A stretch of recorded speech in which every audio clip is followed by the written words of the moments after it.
Good evening, and welcome back to another episode of Woke Nation.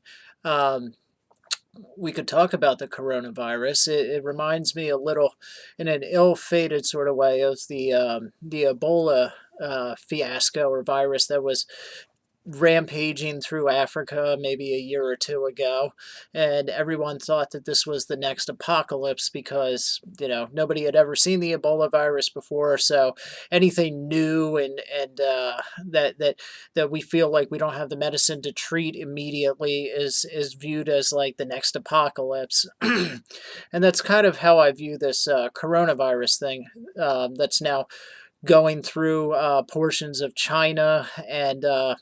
South Korea now has, a whole slew of cases of it. I think Japan does as well, and then I think there is a couple cases here in the United States. Look, first off, I think in this modern age we tend to we get overly secure in our technology and our medicine and things of the like, so that anytime something comes along that threatens us, that we don't have the medicine for immediately, there's a worldwide panic.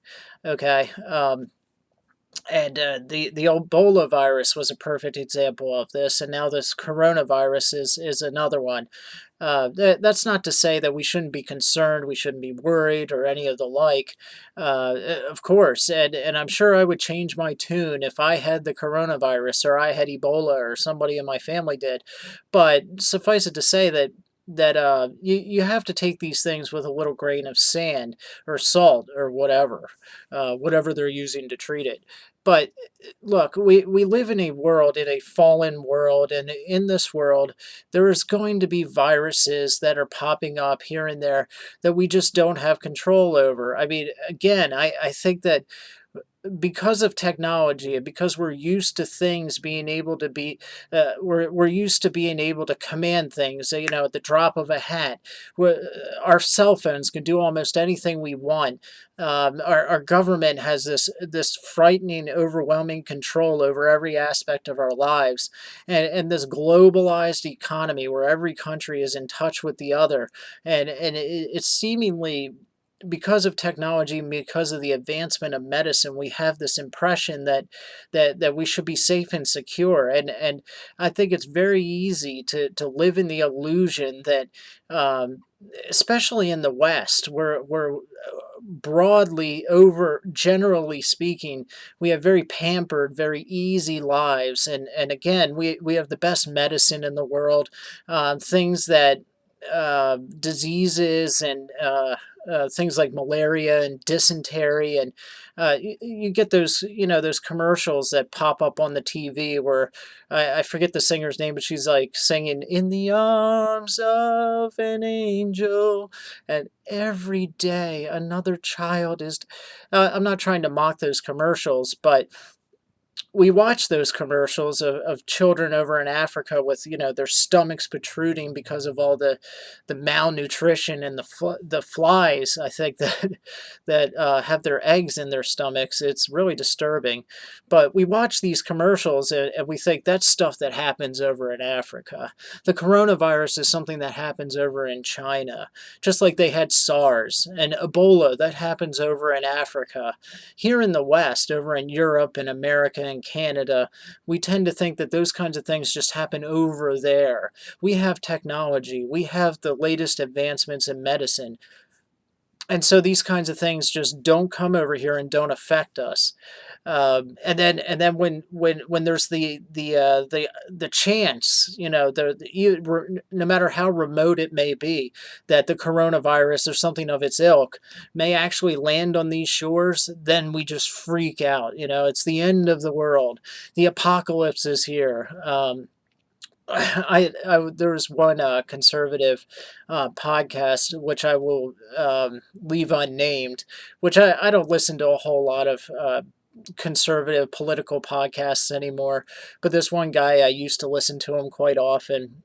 He's not like a huge name or anything, but he was talking about the coronavirus being biblical. Does this sound biblical to you? It's like, what are you talking about? There's nothing biblical about the coronavirus. I guess he's talking about, if you flip open the book of Revelations, the prophetic book from John at the end of the Bible, where the world is basically in the midst of the apocalypse right before Christ returns. And, there's all this vivid, graphic, apocalyptic imagery of, uh, a third of the world being wiped out and the sea dying, the waters turning to blood, the stars being hurled into the oceans, and the like. And so he's drawing these comparisons between the coronavirus and the book of Revelation. And this kind of like typifies the hysteria. No, he wasn't hysterical during the episode, but the language that he's using kind of typifies the hysteria that I'm talking about. What are you talking about, man? The coronavirus hasn't even landed on these shores. Broadly speaking, in the terms of the worldwide net global impact, the coronavirus has had a negligible impact. It's not over in Africa. There's been a couple thousand, several thousand, I think 77,000 cases worldwide. That's not that much. There are varying medical opinions as to how deadly this thing actually is. From what I've read online, as far as our medicine is concerned and our medical system, it's not a deadly disease. It may, and there are medical experts disagree. And contradict each other on how easy it is for the coronavirus to actually spread, how easily it is transmitted. So we don't even know whether it's very easily transmitted. The basic, I should say, the newest, the best information that I've seen as far as what it would look like in our country is that we have medicine to combat it. It is not a deadly disease as far as America is concerned, or the West in general. Who knows what's going on in China? China it's rapidly becoming a very secretive, closed off country or nation, a la North Korea. I think during his podcast, this guy was talking about how massive incinerators were being brought to this particular, I forget the name of the town or village or whatever, where the coronavirus was supposedly born, and where, the ground zero of this disease or this virus. And supposedly incinerators are being brought there. And, what does that mean? And, basically, are they burning, mass piles of bodies, I guess, is kind of what he's hinting at. Who knows what China's doing over there? The presence of incinerators could have absolutely nothing to do with the coronavirus. I've read some pretty insane things that are happening, that are happening over in China. We already know that they have re-indoctrination camps for Christians and Muslims. Thousands upon thousands of Muslims have been pushed into these re-indoctrination camps over there. Um, I was reading a rather lengthy article. I wish I could tell you where I read it. This was several weeks ago, and there's been so much going on with the birth of our daughter that I lose track of things like this. But it was a number of different escapees from native Chinese escapees who have fled to America to escape persecution over there in China, who are detailing the horrific conditions inside some of these detention centers, or whatever you want to call them. Gang rape, torture, ripping out of fingernails, electrocution, waterboarding. That is only the tip of the iceberg of some of the horrific things the Chinese are inflicting on their own political enemies, their own people, basically, because I mean, who else are their political enemies except anyone who stands against the Chinese party or the Communist Party? Xi Jinping is ruthless. This is well known. There's speculation with the coronavirus that it's some sort of bacteria, weaponry, biological warfare that somehow got out of the containment center where they were testing it, and now it's become airborne and is spreading. That's of course entirely possible, but we don't know. And why freak ourselves out about things that we just don't know yet? So, I mean, talking about it as, is this some kind of biblical, um, a la Book of Revelations, I think is a little hysterical, in my opinion. Um, Again, as far as a global effect, it's been pretty negligible so far. I mean, talk to me when it starts getting to the proportions of, say, the bubonic plague, or we have some real.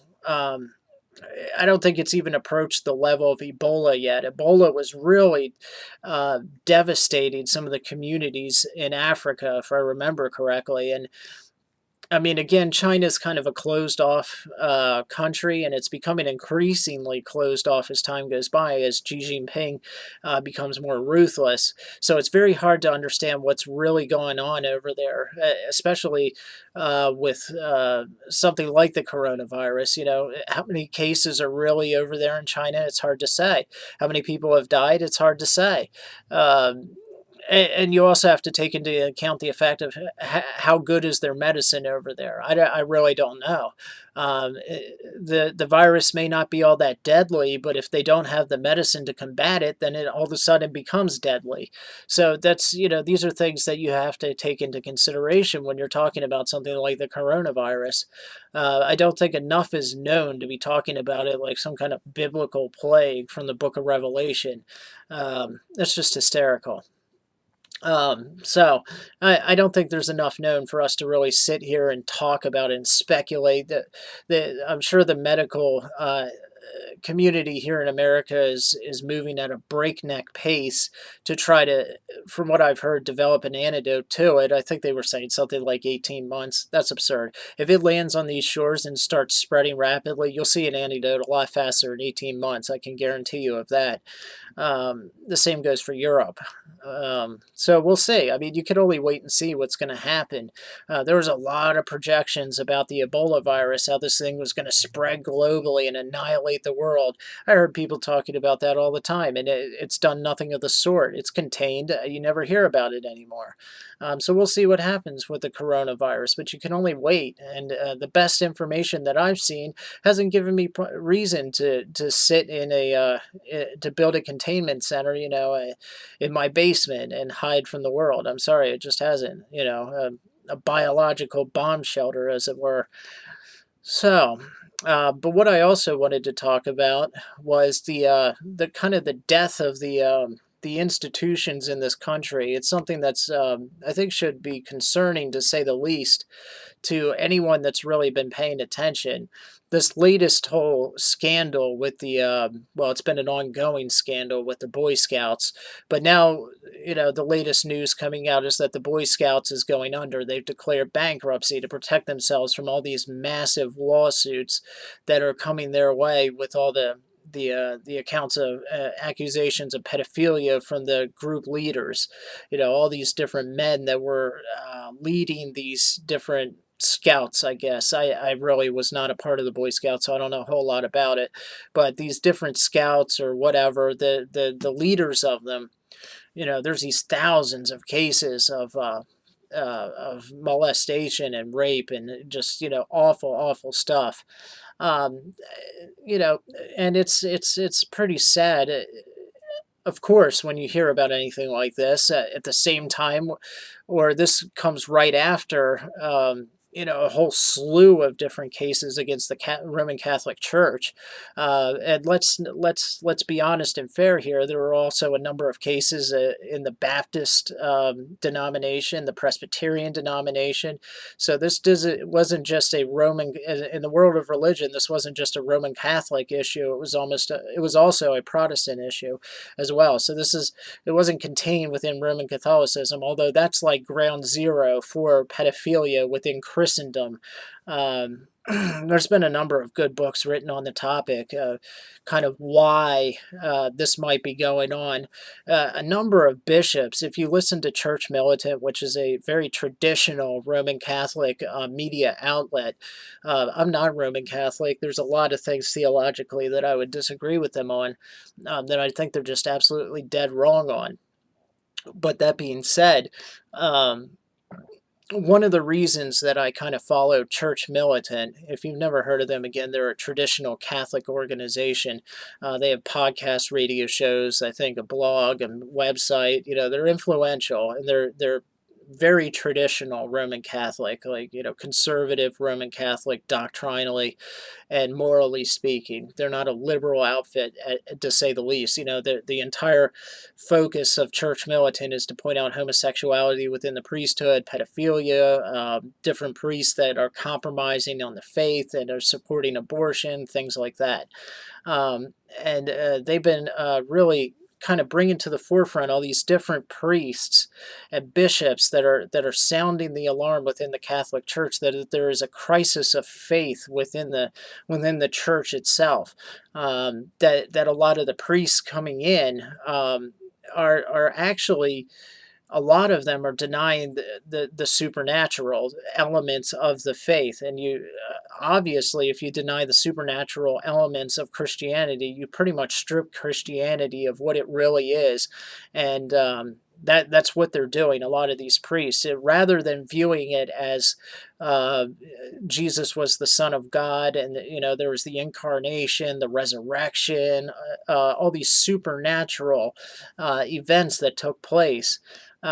They strip Christianity of these supernatural events, and what remains is just kind of Jesus as a kind of a hippie guru, just preaching endless tolerance and love, which we don't have time to go into it, but it's not hard to debunk that idea from the Bible.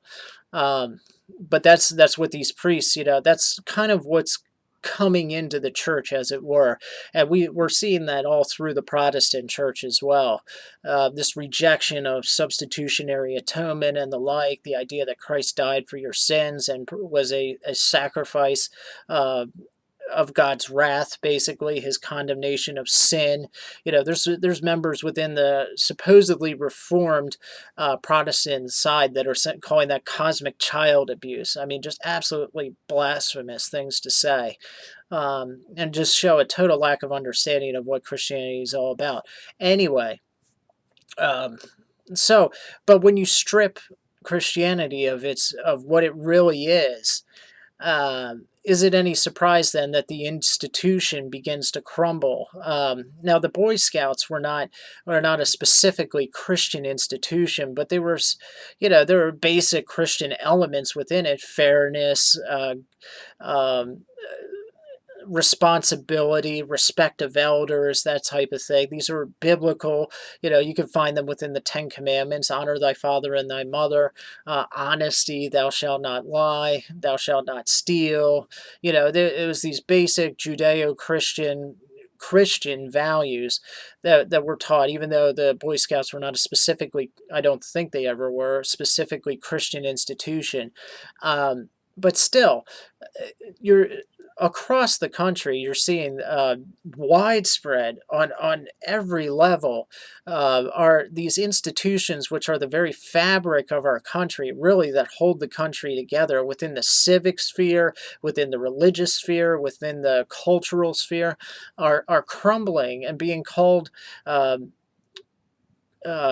being doubted by the public. There's a widespread mistrust in our institutions.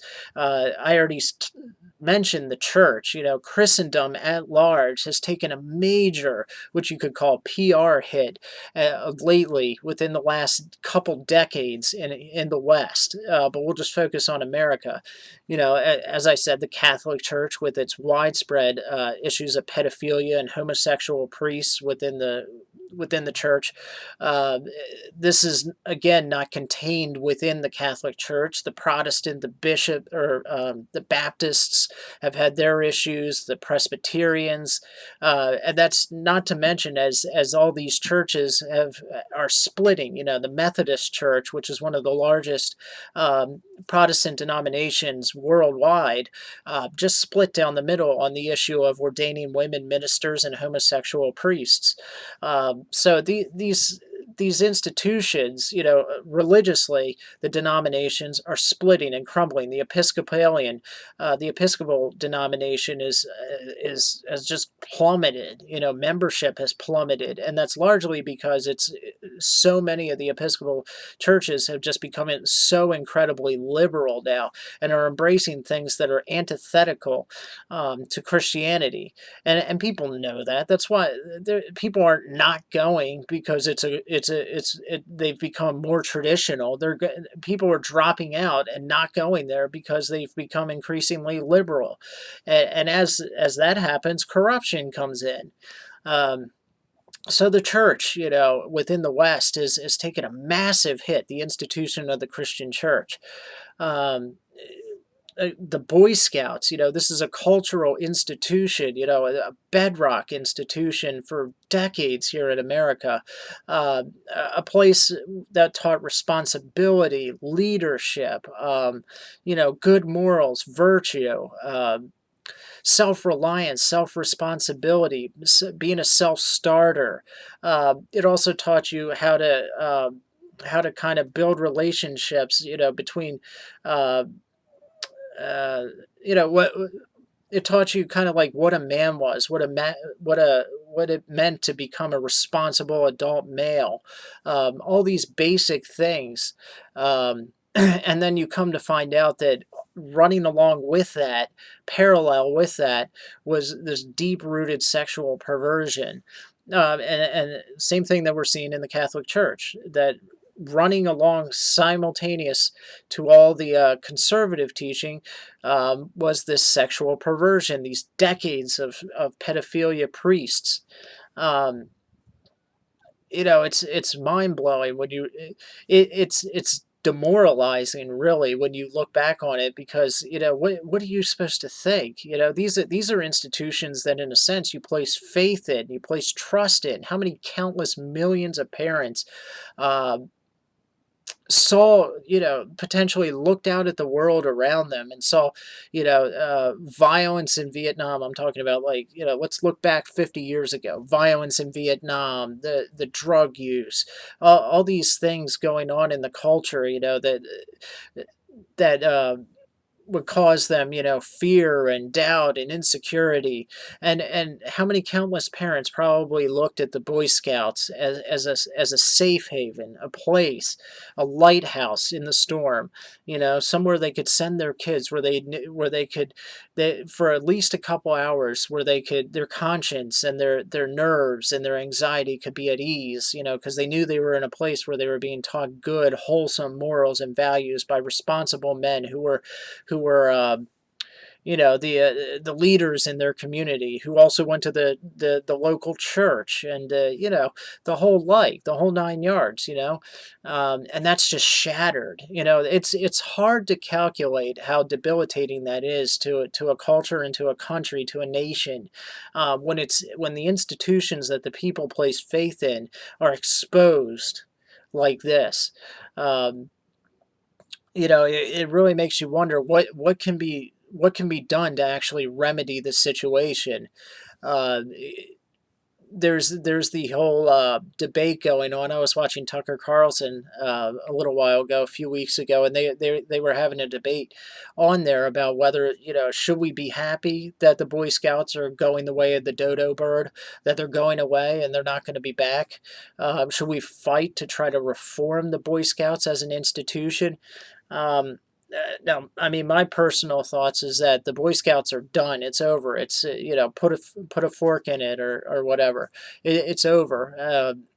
beyond these massive lawsuits, the Boy Scouts are no longer the Boy Scouts because they've caved and capitulated to the progressive left in this country, to the bullying of the progressives. They're no longer the Boy Scouts; they just became Scouts. You know, they allowed in homosexuals to lead the different Scout chapters or whatever you want to call it. Um, which at a time when all these issues of sexual molestation are going on was a pretty poor choice in my opinion. Do you want to just throw gasoline on the fire, or what are you trying to do here? Um, and yeah, they're not going to bounce back. We know that. The whole reason that they chose to file for bankruptcy was to try to protect themselves from this wall of lawsuits that they see coming their way. And from what I've heard, it's just not. It's too little, too late. It's not going to help them. So they're going to cave. They're going to be gone. They'll have to close their doors, all of them. And then for months and years afterwards, we're going to have to listen as stories and people step forward and tell their stories and bring lawsuits against different people, leaders, whatever. It's going to get ugly and it's going to be messy, and it's just going to further, shred our culture and shred the faith that people have in us in moral institutions of any kind. The church is not viewed anymore as a safe haven, or as, Christians, because of all this sexual scandal and everything, and because of the increasing liberalization of the church. Christians are not viewed as they're viewed as hypocrites. And now here's the Boy Scouts, a secular but moral institution that's now just been, you might as well have just put them all in a circle and dropped an atom bomb on them. It's over. They're done. And it's hard to replace that because what do you replace it with? How do you build people's faith back up in these kinds of institutions? And it doesn't just stop there. Look at our government. While all this is going on in the church and in our and in secular moral institutions like the Boy Scouts, simultaneous to all that is unprecedented. Attacks, well, not attacks, but uh, lack of faith in our governmental institutions. I mean, just because of social media has helped a lot. Because of social media and the immediacy of news now, and also the lack of journalistic integrity, uh, and the ever deepening divide between the right and the left in the country, the corruption, everybody's corruption is now, front and center. Uh, Whereas maybe in the past you wouldn't have heard about some of the things we're now finding out about: the FBI surveilling the Trump campaign illegally. Inspector Horowitz's IG report was devastating. All these 17 major lies that they told to keep the surveillance going, to lie to the FISA judges, to keep the surveillance going of the Trump campaign.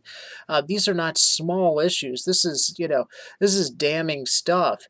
And when you see leaders, this two-tier justice system now, this two-tier double standard of justice in America, where people like Roger Stone are sentenced to years, and Paul Manafort and General Flynn, is run into the ground bankrupt. And we find out about all the corrupt things that went on to just bring him to his knees, basically. Peter Strzok lying to him, not telling General Flynn that he was the focal point of an investigation, but lying to him and telling him that their meeting together was just a casual meeting. Don't bring your lawyer, he said. And basically that's entrapment. So we're finding all those kinds of things out. Just the whole Russian collusion thing did no favors whatsoever to our government.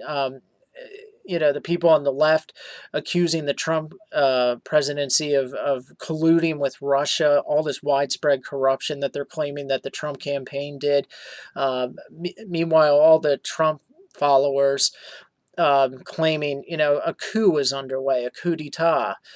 Uh, led by people like Rod Rosenstein, who was acting attorney general, um, Jim Comey, McCabe, Peter Strzok, Robert Mueller, all these different people who are at the highest echelons of our intelligence agencies. Uh, the Horowitz report, I mean, just took a wrecking ball to the respect and the honor and the dignity of the FBI. Um, the trust that the American citizens have in these institutions, the FBI, the CIA, the NSA, are at an all-time low. And it couldn't come at a worse time because of what's also going on in the culture with things like the Boy Scouts, the church.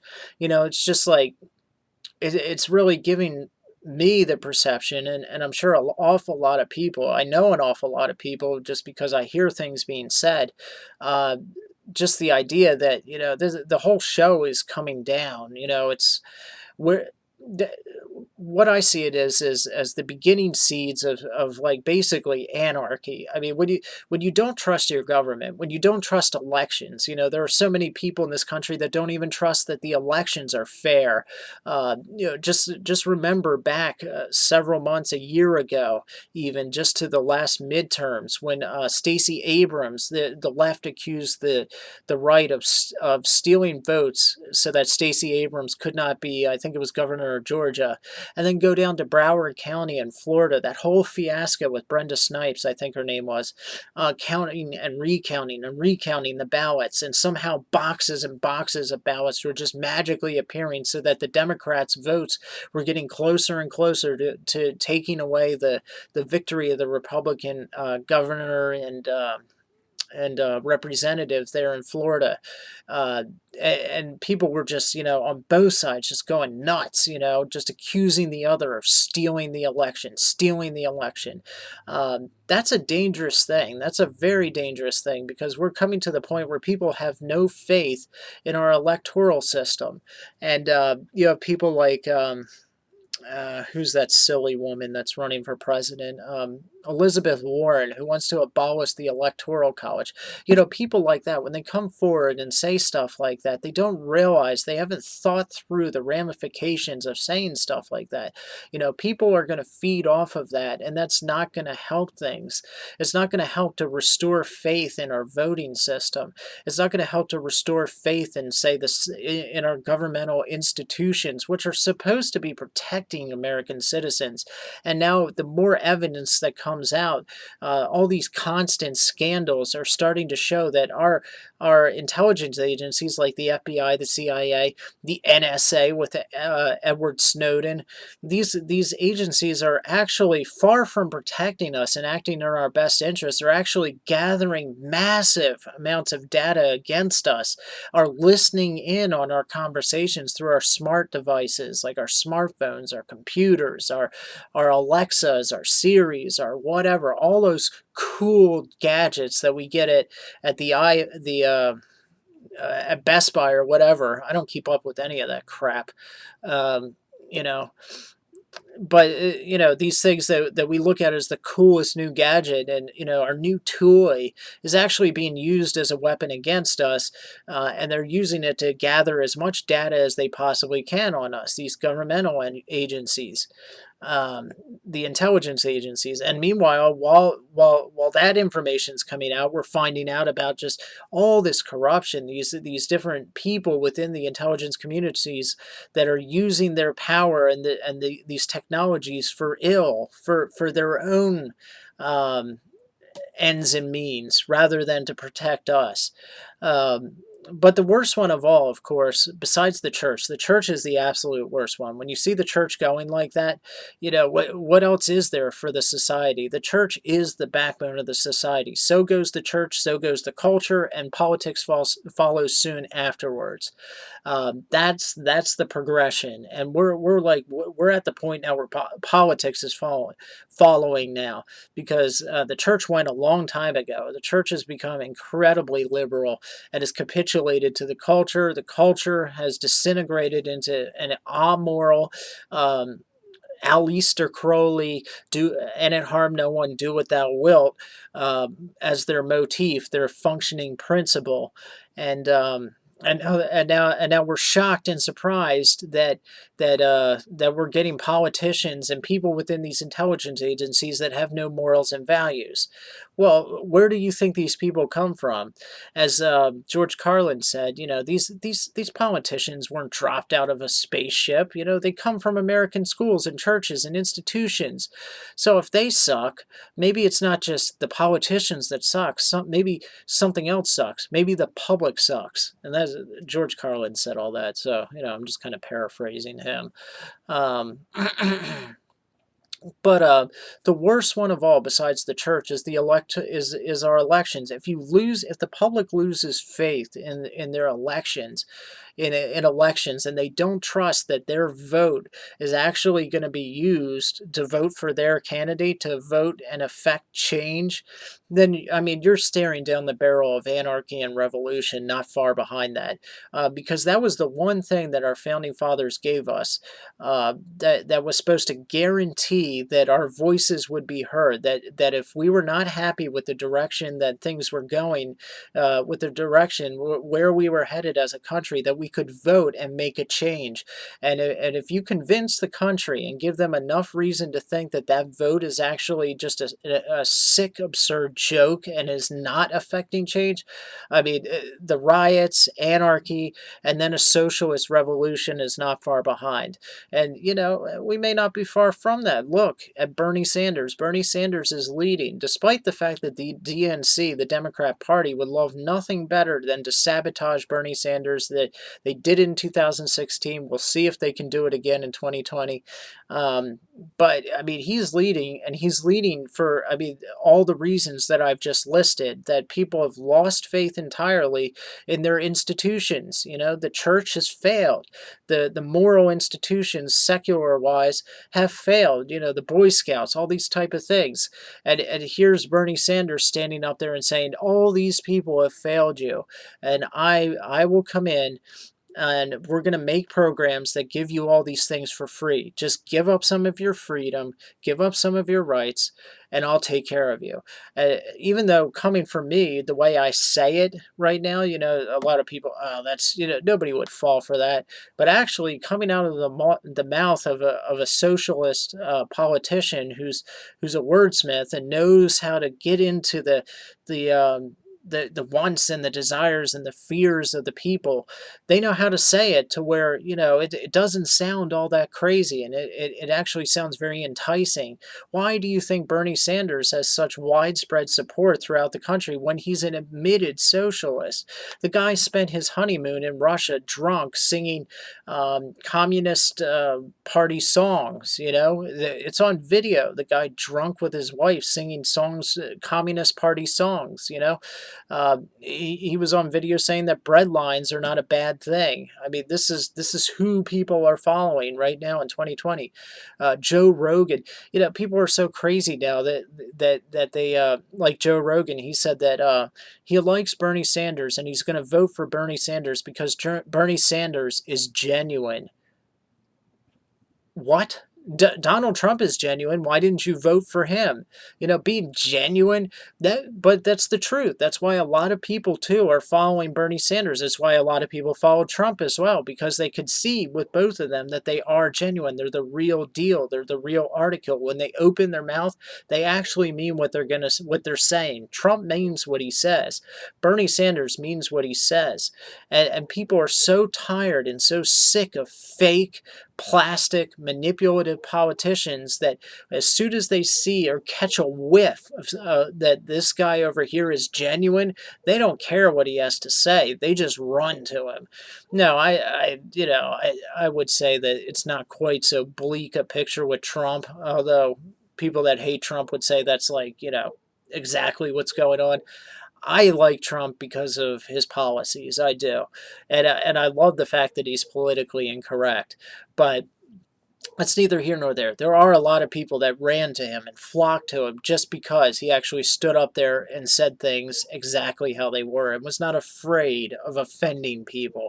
He just opened his mouth and said exactly what is on his mind, and people flock to that because people are so desperate for something real, something genuine. When we've been spoon fed fake, manufactured garbage like Pete Buttigieg, who considers himself now the face of Christianity. You can't be a Christian and vote for Donald Trump, he says, because when I open the scriptures, I don't see anything about that would make me think of Donald Trump in there. Well, I mean, Pete Buttigieg, let's just be brutally honest. There's absolutely nothing in the scriptures that describes you either in a positive way. You're an openly gay man who's married to another man. That's condemned in the Bible, out and out condemned. Romans chapter 1 describes it perfectly.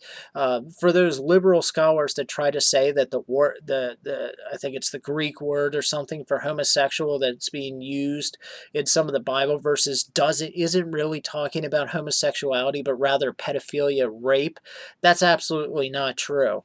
I've read up on it. I've listened to both sides of the debate. It's absolutely not true. Read up on it yourselves. And even if in a couple of those instances it is talking about like pedophilia and rape, Romans chapter 1 blows that idea out of the water.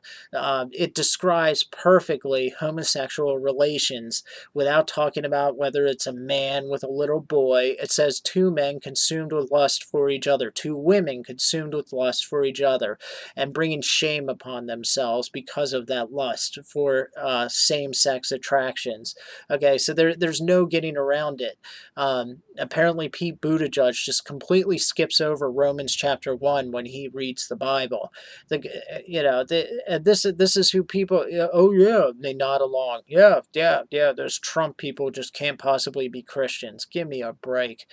Um, but this is what happens, Can it be is it a shock? Why is it a shock? It shouldn't be a shock. The church has become increasingly liberal. As I was said at the beginning of the podcast, there are priests and bishops all through the Roman Catholic Church that are sounding the alarm now that there's a crisis of faith within the Catholic Church, that many of the priests coming up, the friars, the priests, these people coming up through seminary or the priesthood or whatever they do over there, um, are not looking at the faith as a supernatural, God-given institution, or the sacraments. There's nothing supernatural about the sacraments, about the communion or the Lord's Supper or the Eucharist, whatever you want to call it, or baptism. These things have no supernatural elements to them. And Jesus was not the Son of God. He was not born conceived of the Holy Ghost to the Virgin Mary. He was not crucified as a substitutionary death for our sins, and he did not raise on the third day from the dead. And there was no resurrection. He was just a hippie guru who talked vaguely about love of all people.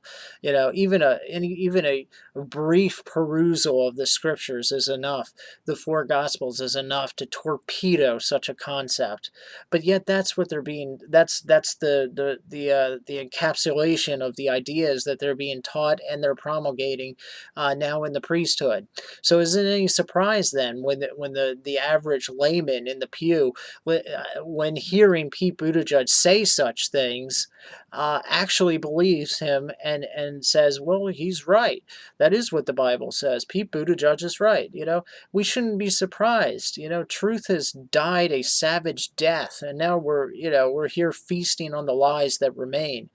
And it's going to be a bitter long road. I don't know. How do you recompense that? How do you change that?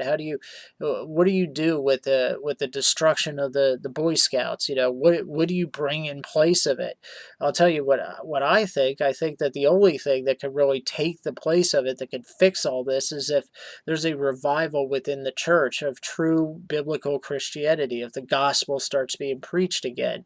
The idea, so the supernatural gospel, gospel, which is the only true gospel, that Jesus was the Son of God, or he is the Son of God, but he was fully God and fully man. He was conceived by the Holy Spirit in the through the virgin birth, the incarnation.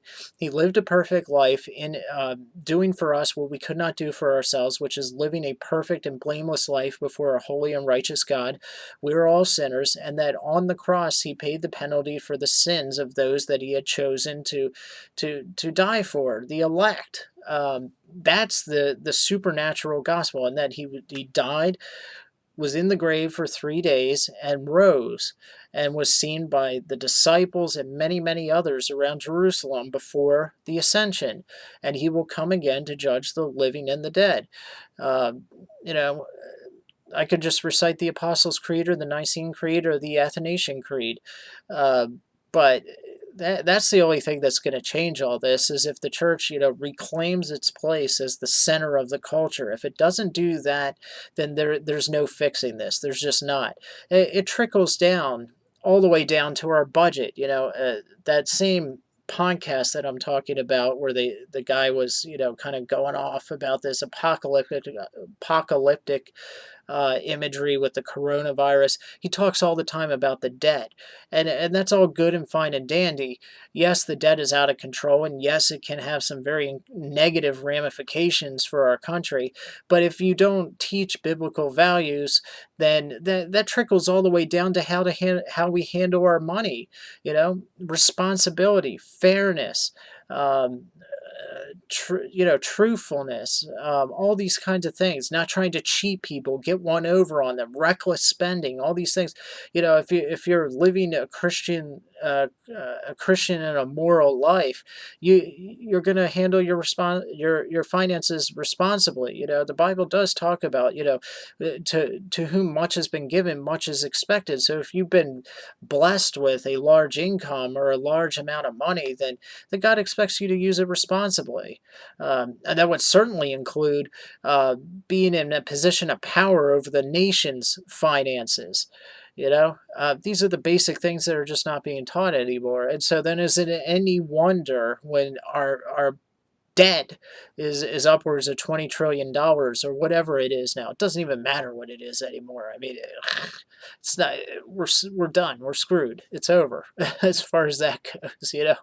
There's going to be a Great Depression again, and then somehow, hopefully, things will right themselves again. But eventually, our money will be as worthless as the German currency was right before the Nazis took power, when they were actually burning their money to stay warm inside their homes during the winter. That's how worthless their money was.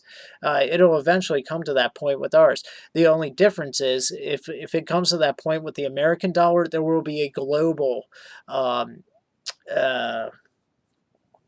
recession or Great Depression. It'll have global impact, because I don't know a whole lot about the dollar and all that kind of stuff, and world economies, but I do know that the dollar is kind of how other currencies are based and judged and valued off of. That's like the standard. And if that goes away, everything capitulates. What are you going to do to replace it? So, yeah, that could be really ugly. But yeah, none of that's ever going to get fixed or remedied if you're not teaching people to be the biblical model of finances, responsibility, and giving to God what is God's, and to your fellow man what is entitled to him. Living responsibly and within your means. All these things are just basic biblical values, and we do none of them in our personal lives or in our civic institutions. So, don't mean to paint a completely bleak picture. We can hope for the best and pray for the best. Um, but I've spouted on long enough here. In the meantime, we'll have another episode next week. So, good night, and God be with you.